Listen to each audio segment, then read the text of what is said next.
All right, we're on the air. June 26th. Paul's going to cry for us tonight. On cue. That's why they pay you the big bucks. So I'm coming in cold on everything. Paul and I were just talking off the air. Um, but for what is it now? Like 5 weeks, you were like, we have to talk about crying. Every other phone call, not every other text message, but every other phone call was like, when are we going to talk about crying? So we're here. Right. So, as it does with everything, it hits me like a ton of bricks. Like, I think one of the things that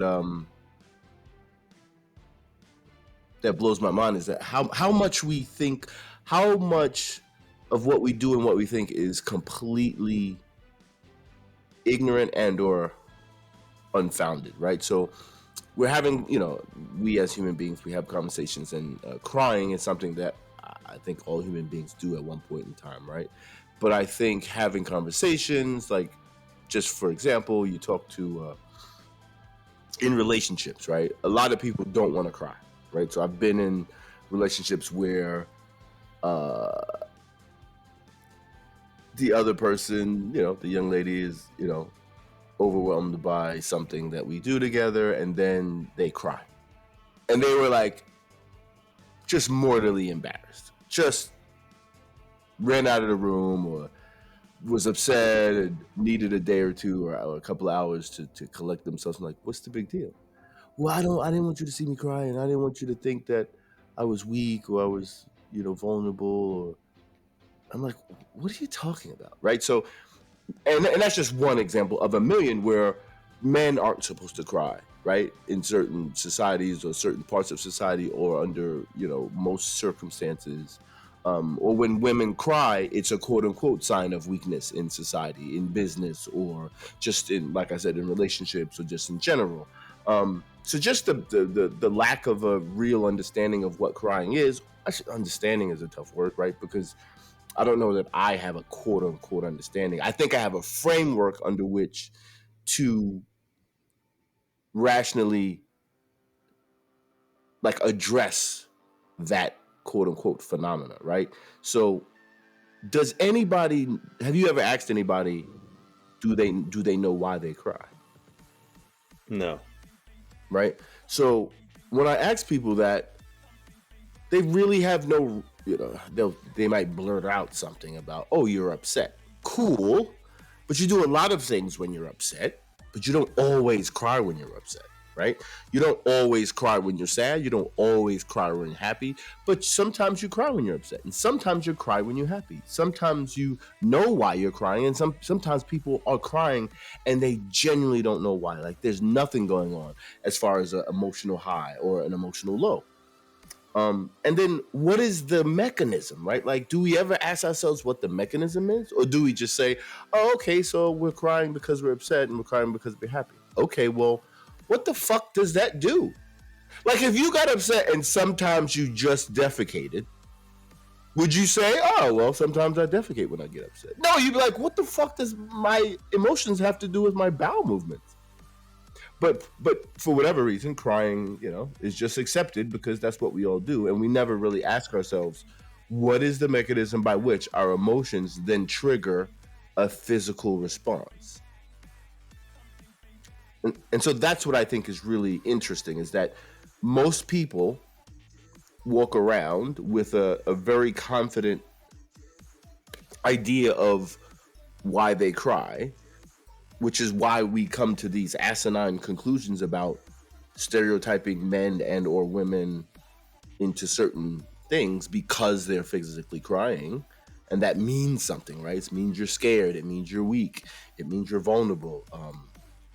It means you're not fit for political office, whatever.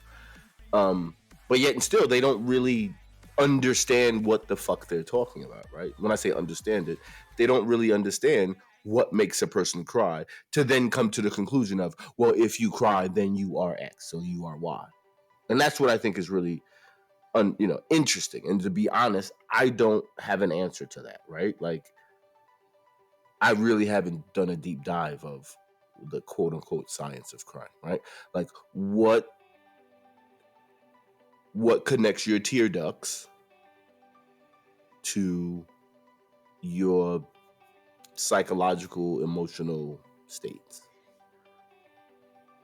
Aside from the fact that our tear ducts have an actual physical um, job to do, so to speak, function, right? Like it's to clear, it's to clean the eye, right? Animals cry or tear, right? There's a difference, right? There's crying and there's tearing, um, but like secreting things out of your eye is a tearing, right? You're cleaning your eye. There are reasons you would do that. But Yeah, then there's, like an allergic reaction. I mean, I guess that's one of them. But Exactly. Yeah. if you get dust in your eye, you're also gonna cry. Yeah. But not because you're happy or upset or there's any emotional component to it. So that's the thing that I think is interesting and that I think would be a great thing to do with the cordial curiosity setup. Like to sit down and just ask random people in a park, why do you cry? I don't know that that would be that interesting because I think you're going to, again, I'm coming in cold here. Only recently, as I set it up, right, you've been talking about this for weeks now, but really only in the last few days where we said we're going to sit down and record again, I was like, you know what? I wonder what the evolutionary reason is for crying, if there is one, right? If there is a theory, if there is an accepted theory. Um, and so that's something I like to do is just try to imagine what it could be. Years ago, one of the ones I thought about was Sorry. we have this, humans generally, for the most part, right?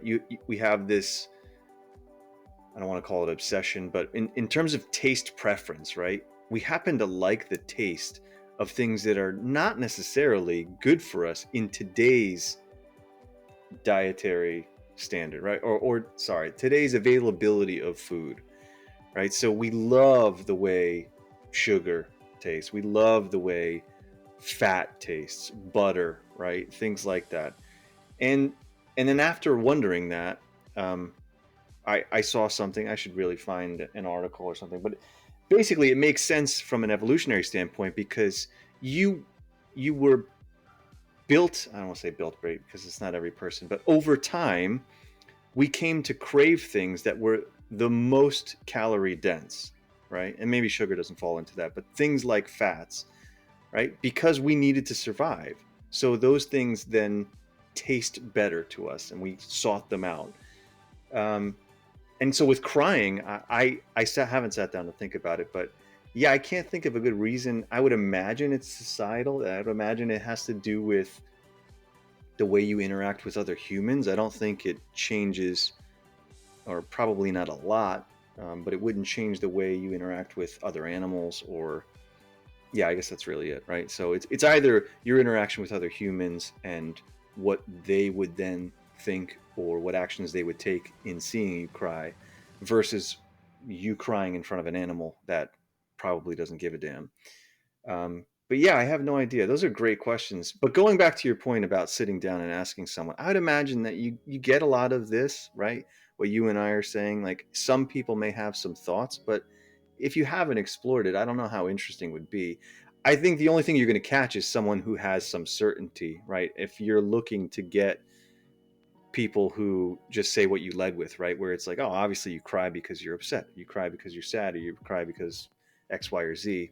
Um, the only thing you'd be proving there is that here we are, as just like you said, we have certainty, we think this is why, and then that leads to potentially damaging stereotypes about crying, about what it means for a man to cry or a woman to cry, etc.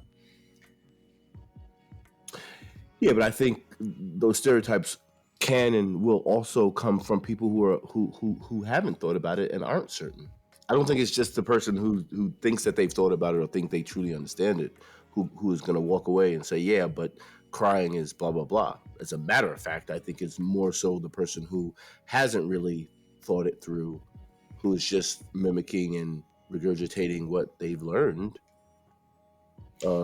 Okay, so that is preventing them from wanting to go further and find out what the reasoning might be.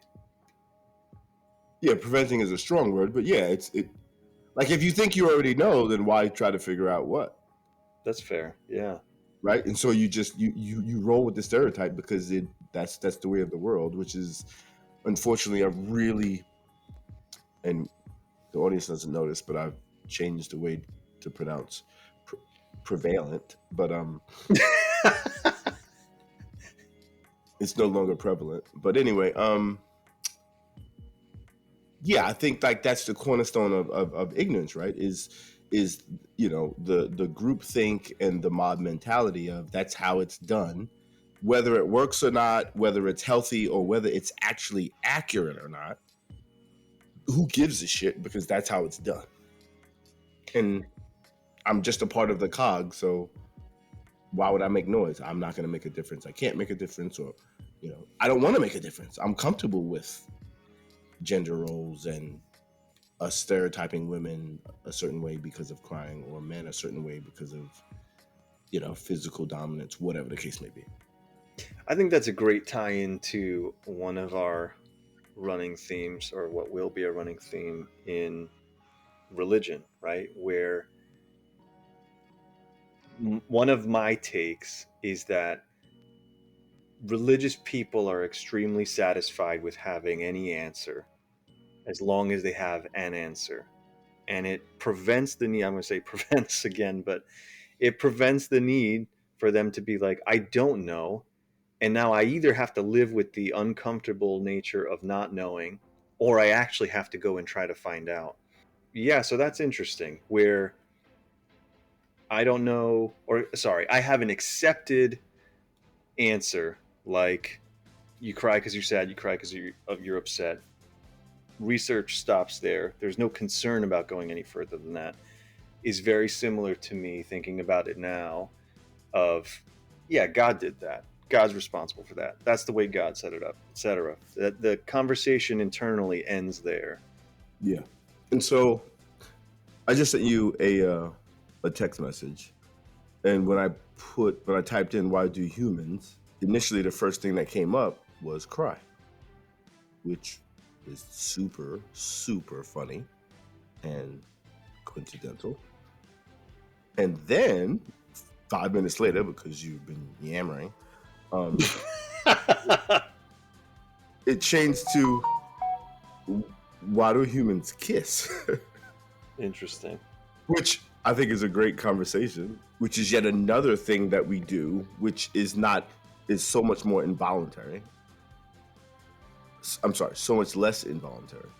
Same thing. I mean, for me though, not knowing what the accepted theories are, that one seems kind of obvious because lips are an erogenous zone, right? You have so many nerve endings in the lips that are different than, nerve endings on your forehead or your elbow or whatever. So that one makes sense because it is an extremely sensitive experience. But anyway, again, that's me theorizing here without any research. But yeah, the crying is good. Okay, so you think you want to explore that? You do want to set something up where that's where you ask some people cordial curiosity stuff. By the way, that's a channel, right? You said cordial curiosity. Yeah, I don't know how active he is anymore because I haven't looked at his stuff, but Yeah, and this was street epistemology, basically, right? The whole premise is tell me something you believe, and then let's explore that belief. Um, yes, was cordial curiosity the same? That's essentially the yes, start of the conversation. Okay. yeah. What do you believe? Why? And do you want to re-examine the foundations of your beliefs such that you feel more comfortable, more confident, or less comfortable, less confident, and then where do you go from there? That fun fact, I don't know that we're going to air anything like it, and I don't know if we'll get into it now, but street epistemology was like our first attempt at a conversation that we recorded. Right. Yeah, I should see if we should do something like that. But all right, moving on. Well, no. So when was the last time you cried, Abdul? When was the last time I cried? And do you I, have pictures? did you say, do I have pictures? Yes. No, I don't. I don't have pictures. Probably family related. Yeah, just moments with family that whatever's going on, positive or negative. That's probably the last time I was moved to tears. So you've cried both positive and negative. Yeah, positive for me is is becoming tearful. I don't think I've wept in a positive or because of a positive scenario, but Nice. yeah, Go ahead. I'm sorry. crying completely definitely negative. Right. So let's talk about that really quickly. The distinction you made between tearful and crying. What is that? I imagine for me, thinking about it now, right? As you said, right, this is completely involuntary, so it's not something I've often stopped to think about. For me, it's how much control, because it is involuntary in both cases, but it's how much control I have. That's what I feel the difference in those experiences are, right? I feel it's easier, although like I can be brought to tears with something positive. I just feel that something was right in the world almost, and I'll well up, but it's like, okay, I'm not going to cry, right? To me, I don't know why it is. I just feel like this isn't a moment where I have to continue to cry. Whereas something truly stressful or traumatic, or I'm going to be stereotypical here, right? Like something that really saddens or upsets me. As I said, whatever, serious family moment that we might be going through. Um, yeah, sometimes that has become so overwhelming that you can't control. I can't control it. And to me, those are the differences in the experiences. I would. That's why I describe being tearful in positive moments, because I'll well up, but not cry, not weep. Whereas that'll happen with complete sadness. So the making of sounds, the contortion of the face, is that what you're calling real? The involuntary. What do you call it?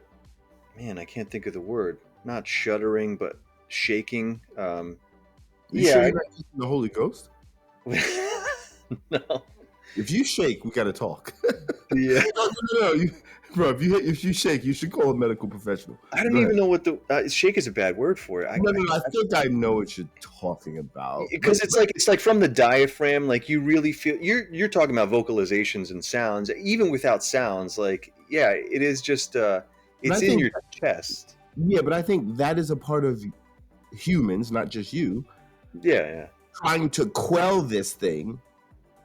Like, so you're fighting a natural reaction, and that's what makes us quote unquote. I'm sorry. My experience with my crying has been when I try to stop myself from this emotional reaction, from this physical demonstration of of a reaction to my emotions. That's why I shake, because when I cry, I'll just fucking cry. Shaking, yeah, shaking's not the right word. It's not shaking. I was trying to describe just the. I'm not even going to do an impression right now, but like, Appreciate it. yeah. But I don't know how to get this across without. We got to play a clip of some crying. And I've been talking about working clips into the show forever. I know you guys have been staring at this stock video of everything from carpenters working on wood to overheads of beaches and lighthouses. But yeah, I'm a little scared of the copyright strike, so I don't know what video I can work in here. But I'm thinking of just crying on television or movies, and yeah, that like your shoulders kind of, yeah, your body's just moving. It's not shaking. I'm not talking about like a shivering or anything, but whatever your body does when you do vocalize during crying, that's what I mean. And that for me isn't a stopping it thing. That's just like crying. That's just part of crying. But I can't think of the last time I cried like that. It's been a long time. It's because you're a fucking robot. Possibly. I cry. I cry all the time. The last time I cried is when I dropped some food that I was really hungry, and I said, "You motherfucker."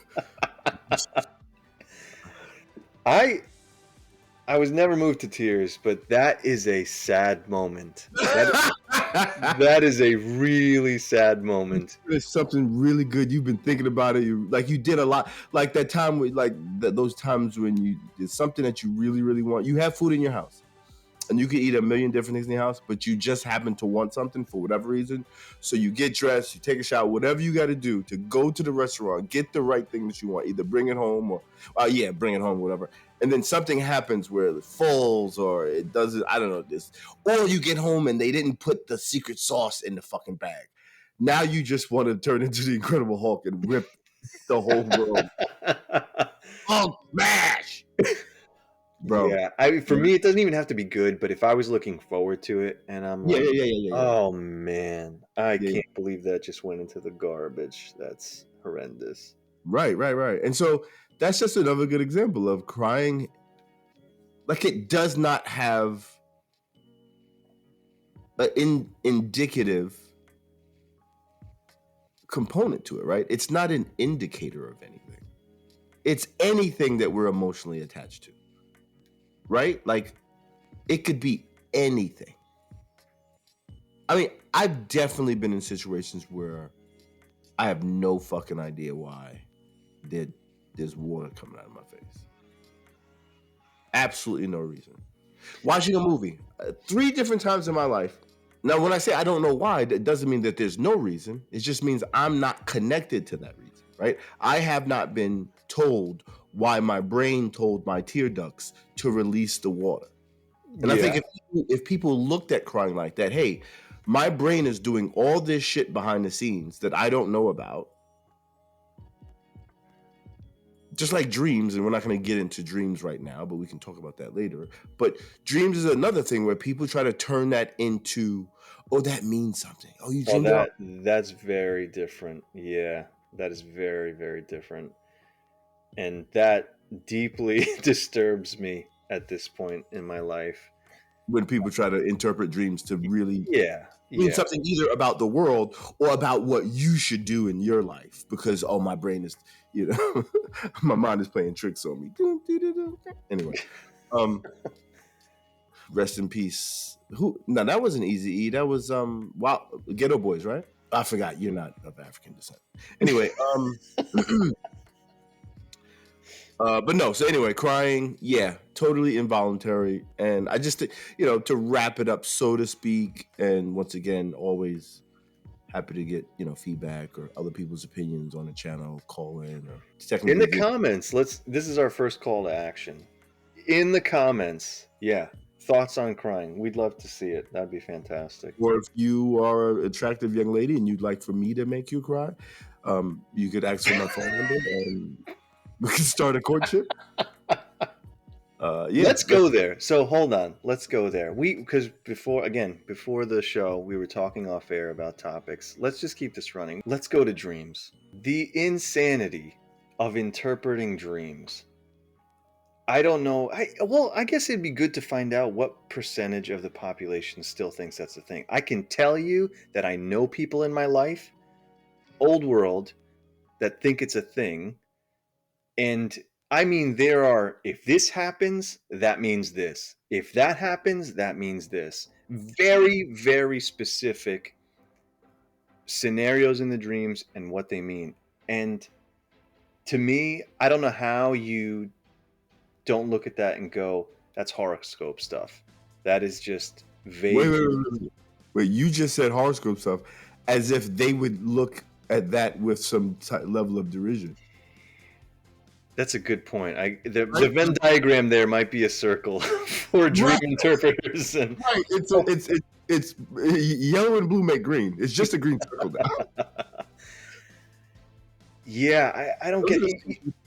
And you know how simple it was for me? I never thought, I just wanted to explore it. So this is personal experience. I just wanted to explore my own dreams, not for interpretation, but just to see what the pattern was. And also there's that phenomenon, I don't know if this happens to you, where you can have 2, 3, 4, 5, 6, 7 dreams in a night, but you may only remember one. And people will say things like, oh, the moment you put your feet down, like if you didn't stop to think about your dreams, you might forget about them or whatever.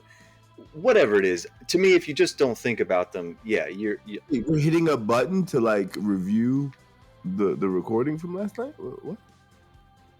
almost. I When mean, you put your feet down, if you don't try to recall your dreams, like they're lost because like that's it. the They're gone. Yeah. the backup system just totally empties out. Immediately. It's like CCTV. There's only like an 8-hour tape running in that thing. So you got to make sure that you save that and archive it. But yeah, for me, I would forget dreams. I mean, you remember big ones, right? Like, oh man, I had this insane dream where I was falling and it woke me up, right? Whatever it is. You remember those, but most of the inane ones throughout the night, you don't. And so I sat down and I said, you know what? Let me try to just write about them. I'll do that. I'll wake up and I'll start to just write about the one I remember. And what I found was you write about the one you remember, which is likely the last one you had before you woke up. And you can work, I was able to, I shouldn't say you can, I don't know, maybe some people have some trouble with it. I was able to work backwards to say, oh, that's right, this dream started with this weird end to that other dream. I was in this world or this town or this place or whatever, and actually before that I was with these three people, and then we were there, and then there was this whatever water park, and these random things that happened. And I really started to find, like, whoa, incredibly, you can recall, in as long as you're quick enough. I don't want to say that you put your feet down and the button deletes everything, but you can recall most of your dreams throughout the night. But more important than that, that was an interesting exercise alone, just being able to say, wow, I'm having multiple dreams a night and here's what they were. What I started to notice personally was I was able to make connections myself to say, this is why I dreamed that thing. Things that happened in the last day, the last week prior to that dream, even the last month or whatever, I was noticing either a person, a phrase, a saying, a situation that made me do it. And there are obvious cases of that, right? Like you think about kids watching horror movies or something and parents going, hey, you're going to have nightmares, right? Mm-hmm. And that's a very easy one where the kid watches a movie, they may dream about that exact scenario. They're woken up by the horror or whatever. Yeah, I was finding the same thing. And that cement, again, I was never a dreams might mean something person, but that for me absolutely cemented it. It was just, there's so much going on in your life, and your brain just, for whatever reason, I don't know what the reason is, your brain is just working some of those things into this period of your sleep where you're experiencing dreams. And I was like, yeah, super done with any talk of interpretation. Well, number one, I do not remember 99% of my dreams. I might remember 3 dreams a year, and usually I remember a dream if I'm drunk. And So sleeping after you're drunk, those are the dreams you'll remember? Not drunk, but like I'm sorry, not just drunk. Either super tired, no alcohol involved, or alcohol involved, and I just have like okay, I'm just knocked the fuck out type sleep. It's like I have to have some type of. Well, that almost sounds different. That almost sounds like you're saying you think you don't dream unless you're in a really deep sleep. No. I'm not saying I don't dream. I believe that scientifically or medically, however you want to say it, that we all dream. During our sleep times. Whatever. I don't remember my dreams. Okay. That's what I'm saying. Like, so then what is it about those deep sleeps that you feel like? I don't get up and say, oh shit, I could feel something in my brain, but I can't retrieve it. Like there is no, oh, I think I dreamed, but I can't remember. But go ahead. What was the question? So I was just saying, what do you think it is about those deep sleep dreams that cause? No idea. No idea. That would just be just a knee jerk kind of retarded. It's just something you're thinking about that you realize those are the ones you remember. Well, I just know that when I remember my dreams, it's because. So, this is slightly personal, but I don't get a ton of sleep. I'm not a big sleeper, so maybe it's just the fact that because I'm not sleeping a long period of time. I very rarely sleep more than 6 hours. Maybe that's why. And maybe that is. And maybe most people sleep more than 6 hours. I don't know. But I'm sure we could find a whole bunch of people who take 3 hour naps in the afternoon and they dream something, right? So maybe they're just more in tune. Or maybe they're listening. Like maybe they're trying to recall. Maybe, you know what I mean? Because some of it is you want to engage and attach to, that part of your body. I'm sorry, that part of your experience. But yeah, so I don't dream. I'm sorry, I don't remember my dreams. And when I do, they're, some shit that I can probably pay attention to. It's probably some shit that happened as a kid, or a lot of it is things that happen, or just what's going on in my life. And it's either a dramatization of it or some type of like weird caricature of it, right? It's like, oh, it's a realistic situation, or it's I'm a superhero in that real environment, right? So I'm in a regular environment that I would be in, but I'm not just regular Paul. I'm Captain America Paul. Not really a superhero. Not really a superhero. I shouldn't even say that. But just I am some You have some dramatic, superhuman non-real. abilities? No, just some non-realistic. Because I could be a monster or something. It's not just that I'm a superhero. It's just I'm a monster. I am way bigger than I really am, way smaller. You know what I mean? Like it's just some non-realistic version of me in that situation versus some dreams are the very realistic Paul being Paul around people that Paul knows. Gotcha. So you've been watching too much Ant-Man. Ant-Man is good stuff. I wanted to say earlier, because you were talking about crazy people, and we can definitely. I told you we should start getting some clips of one of my favorite movies, V for Vendetta. Natalie Portman, when she says, "So you're like a crazy person," like that would be a great time to just throw that clip in there. Because I if know. we, huh? I know. But again, that's like copyright strike It's not. territory. So we're going to have to go with your impression of No, Natalie Portman saying no, that no, no, all no, the no, time. Yeah, I think you said it once already in one of the episodes, either the first or the second no, one. no. So this is why sometimes this is why corporations have two leaders. Sometimes we go left, sometimes we go right. We're going right with this one. I think YouTube does allow you, if you have a copyright claim, to just remove that section of video. So we can try, but What do you mean?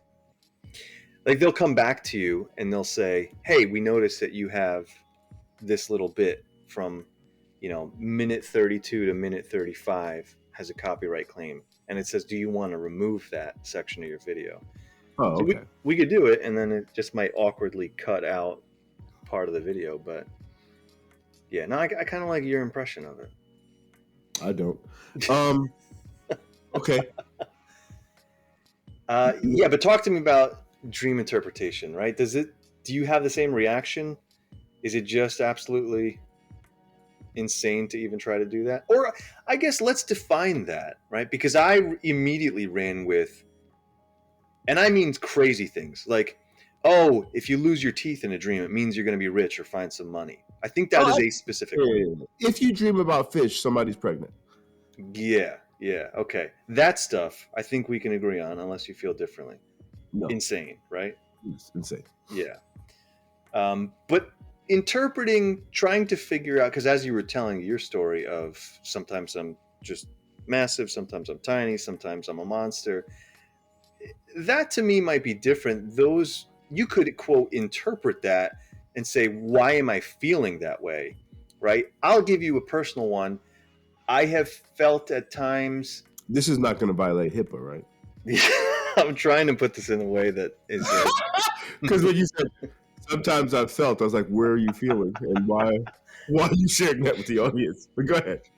I'm trying to find the right word. Like, not completely confident. I'll notice that I'll have dreams where I'm unable to do something, like if I'm running, it's too slow.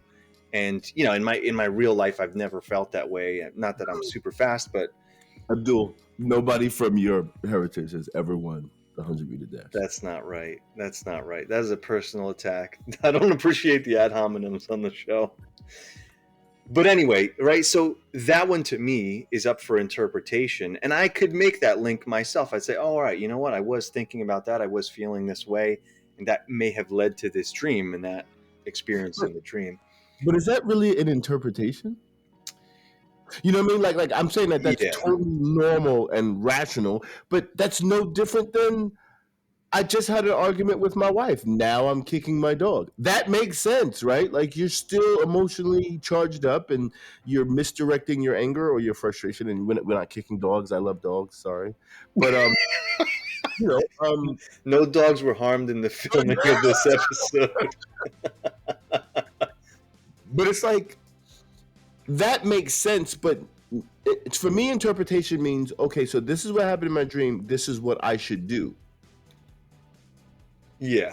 So forget about, okay, I'm gonna impose this dream onto the reality outside myself. Like, oh, my boss, whatever, my child is in danger because I dreamed something. Stop it. I can't tell you how many times that somebody's called me and said, hey, I just dreamed about you. You okay? Because blah, blah, blah. So you're like a crazy person. Your impression is so much better than putting a clip in there.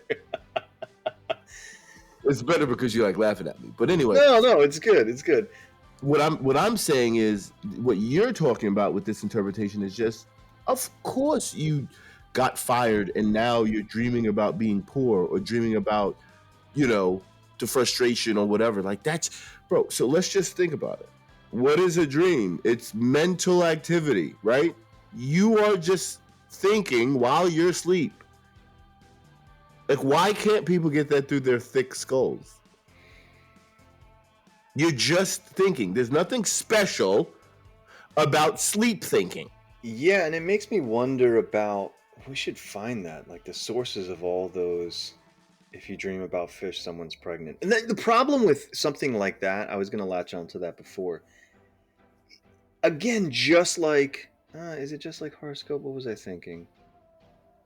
More like things that are said where there's some quote predictive value, right? And I don't mean that because they don't predict anything. Like breaking a mirror brings 7 years bad luck. When you do that, you are just spending the next 7 years waiting to count all of the bad things that happen to you. That is it. That is all. And the same thing with the fish in the dream. You're just waiting. People get pregnant every day, multiple times a day. You're Right, so just waiting for the next person to get pregnant to be like, that's why I dreamed about fish. Facts. Because if you have 3 siblings and you have that dream and three siblings and 3 siblings and a spouse. So one of those 3 siblings could be pregnant, or their significant other could be pregnant. Your significant other could be pregnant. Your significant other's siblings could be pregnant, or your significant other's siblings' spouses could be pregnant, or one of their children could be pregnant. So you're gonna never run out of connections or degrees of separation by which you could substantiate this asinine assertion that because you dreamed about either a goldfish or a tiger shark, somebody has unprotected sex. Are you fucking kidding me right now? And also, you seem to limit it to family there. I don't know if that's the thing. Is it someone in your family is going to get pregnant? I don't know. I try to, like when people say crazy shit to me, I let them know. That's scary. It's scary that you allow that. So thoughts, we don't control our thoughts, right? So I think dumb things. I think not so positive things. Like we don't control our thoughts at all points in time. So I can think. So a notion can pass through my consciousness. Great, fine. But the difference between regular people, or what I would say a sane person and an insane person, is do you entertain irrational, illogical, unhealthy, not problematic, but destructive thoughts? And if you act on them, you're a psychopath. Yeah. And these people are psychopaths. And I was just saying, or And ask I them. don't have the definition, so don't get angry with me. Psychopath versus sociopath, and I apologize. So I'm just using that as a general, what's the word I'm looking for? Derogatory term about somebody who, you know, literally takes, unhealthy thoughts and acts on them that have a negative impact on themselves or others. But anyway, go ahead. Yeah, no, and I was just wondering because if it's not, if it's literally someone's going to get pregnant, not someone in your family is going to get pregnant. Yeah, I mean, you have friends at that point, you have coworkers at that point. Right.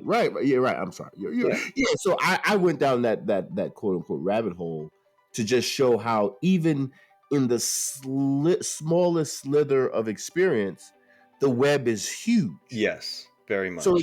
it gets just astronomical when you include friends and family and your favorite actress. I knew Rihanna was a what? Do you think dreams have a?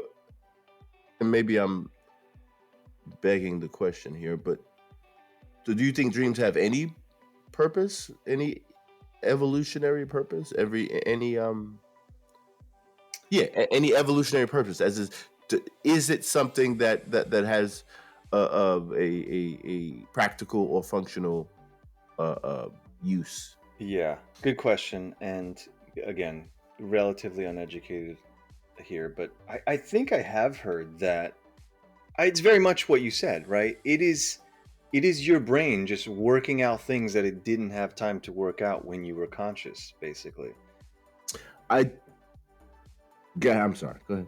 That's all, right? So it's I, it's I think like you should be careful when you otherwise didn't have time. otherwise that was, yes, you didn't have time. Otherwise it was weighing on you, and that is your brain's way of attempting to work it out, which begs the question, to use your phrasing, does it do a really good job of it, right? If you are really stressed about something, you mentioned losing your job, and that what that would do, and you dreaming about being poor or needing to do whatever, or feeling like things are not quite right. I don't think a dream handles it, but maybe it does just enough where, who knows? I don't know. Early humans were really so overcome that didn't dream, that just couldn't function when they did wake up. I don't know. But that'd be, again, great topic to look into. But I would imagine, yes. My guess is yes, there is some purpose. Humans, early human ancestors who did dream, survived, and the ones who didn't.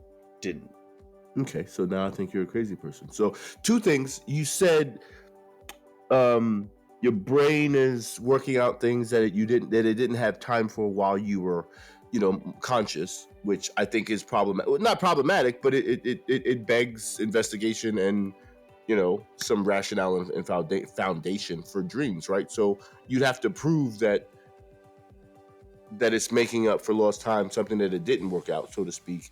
And then also, I think inherent in what you said seems to be that there are things that need to be done or need to be quote unquote worked out versus I think we're ignoring, I could be wrong, that we're ignoring the dreams about apple pie and going down a water slide. Like all the positive things that don't have oh boy, if I don't fix this, then I'm in trouble and I won't be productive tomorrow, or I won't be productive going forward if I don't resolve this internal frustration or, conflict.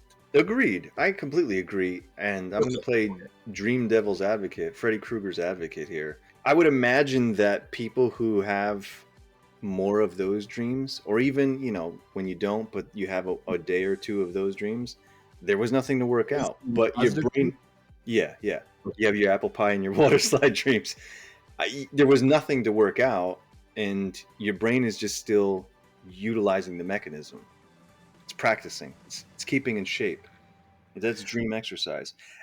Again, I am advocating for this. I'm going off of, I think I heard that, right? This is bad. This is not my thoughts. This is not, I shouldn't say that's not my thoughts. These are my thoughts, clearly, but on what I think I heard. So this is kind of a bad avenue to go down. And I don't want to defend that too strongly because, as I said, not a great or educated opinion. Okay, so you're saying that that's not your opinion. You're just sharing what you've been exposed to. Yes, yeah. I believe I heard that. Okay, which is fine because at the end of the day, we're sharing information. But I just I would never say that. Oh yeah, I think dreams. I would never say that, not because it can't be true, but because I just don't have enough evidence or any evidence to say, yeah, dreams are your brain doing things that it couldn't do during the day while you're asleep. It's like a computer doing your laundry or something like that. Like, it's doing things that need to get done. And for me, as of right now, based on everything that I've heard and read, dreaming is just your brain doing things while you're asleep. And if you think about it, this is a complete, not extrapolation, but what's the word I'm looking for? Conjecture, complete conjecture, right? For me, I think what dreams can be is the reason dreams are so weird is because it doesn't have a lens by which to focus and to make real or realistic the things that you're thinking, right? So when your brain, as I said before, there are times when we're thinking things that we didn't ask our brains to think about, right? So when your brain does that, and this is going to go into dualism a little bit, people, right? Dualism is, okay, so there's you and then there's your brain, right? So there's consciousness and your brain, and are they the same thing or are they two different things?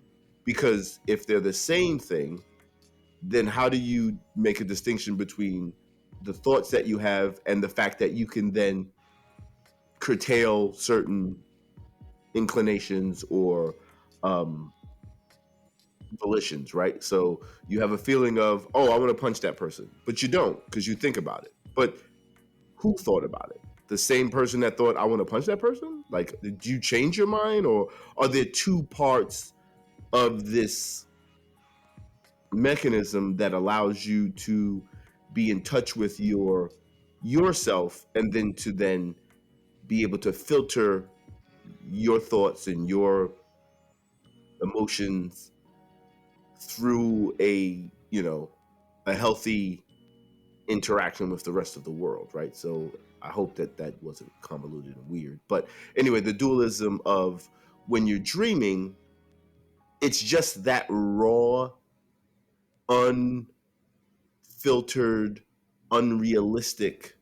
It's almost like a movie, right? A movie where the people who wrote it have no idea about the laws of physics or the laws of the land, where you can just do things and say things, versus a movie when you're awake. It's so much more realistic because well, there's gravity, so you can't have people floating, and there is laws about how fast you can drive, so you can't be going 100 miles an hour and just hit people and then nobody dies. You know what I mean? Do you understand what I'm saying? That dreams are the unfettered thoughts that if we had them during the day, they would be fettered. I think I get it. But would you say that's because at that time your brain isn't interacting with reality? Is that where you were going with that? No, not that it's not interacting with reality, because I don't know if our brain is. I mean, once again, it goes back to that dualism. I think the thing that imposes reality on our thoughts and on our thoughts, because that's what our brain is doing in that one sense, thinking, is our eyes and our ears and what we've come to realize is reality, right? My reality, as whatever age I am, I'm 45 years old, whatever. As a 45-year-old individual, is drastically different than when I was 7 years old, right? When I was 7, I guarantee you the dreams of a 7-year-old, guarantee is a bad word, my apologies. My thought process is that dreams of a 7-year-old are different than a dream of a 45-year-old, because to some extent, even your dreams may have grown up a little bit and learned that, oh, well, maybe you can't do that, or you shouldn't do that, or that's not even realistic. But either your dreams get realistic because your subconscious has grown and kind of acclimated to what they know, what reality is, and maybe dreams don't have to be realistic or whatever. But in my paradigm of, dreams are just the unfettered thoughts of the brain, it's not that it's not interacting reality. It doesn't have to, right? Because there's two parts of it. There's the part that just throws out energy and allows it to be something, and then there's the part that the other part, I guess what we call in consciousness, is when you get that energy from your brain, you get emotions of anger or happiness or reactions to food falling on the floor. You then think about it in such a way that when you sleep, maybe it's so much more powerful. But then when you're awake, it's like, yeah, this happened. It happens. I made a mistake because I wasn't paying attention, and now I just go back to the store and get some more, or I make a peanut butter and jelly sandwich because I'm too tired. Whatever. I think that's a great comparison. The dreams of an adult versus the dreams of a 7-year-old child, and that to me is more evidence that they can't possibly be anything beyond a brain working out its own experiences, because you don't hear stories of a child waking up and going, I had the weirdest dream, mommy. I was in some big building and I was at work. I think it was my job, and someone in somewhere called the marketing department was at, like, they don't have dreams about shit that they haven't experienced yet. It's Right. always like they had dreams about school, they had dreams about water slides or apple pie or whatever.